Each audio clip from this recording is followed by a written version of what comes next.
আবার একটা নতুন ভিডিও স্টেপ 10। আজকে আমি যেটা বোঝাবো সেটা হলো যে আর কনসোনান্টটা কখন আমরা উচ্চারণ করি না।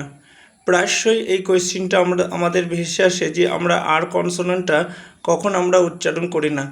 তাহলে এখানে আমরা দেখতে পাচ্ছি যে আরটা যদি কনসোনেন্টের আগে হয়, কোনো কনসোনেন্টের আগে, তাহলে আমরা এই আরটাকে উচ্চারণ করব না। তাহলে আমরা এখানে দেখতে পাবো যে নিচে যে এক্সাম্পলসগুলো দেওয়া হয়েছে সেই এক্সাম্পলসগুলোর প্রতিটা আর এবং তারপরে যে কনসোনান্টটা রয়েছে তার নিচে আমরা আন্ডারলাইন করেছি। তাহলে আমরা এখানে দেখতে পাচ্ছি যে আর যে কনসোনান্টটা রয়েছে তারপর আর যে কনসোনান্ট তার পরেও কিন্তু একটা কনসোনান্ট রয়েছে, অতএব এই আর কনসোনান্টটা আমরা উচ্চারণ করব না।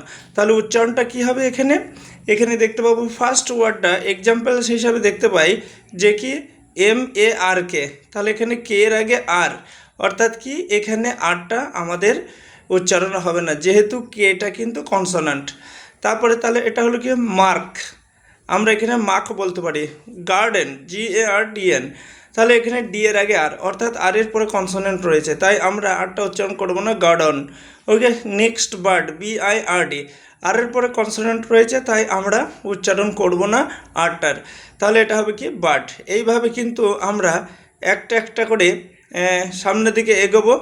Mark, garden, bird, shirt, market, important, এটা তাহলে উচ্চারণগুলো কী হবে? Mark, garden, bird, shirt, market, important, ETC।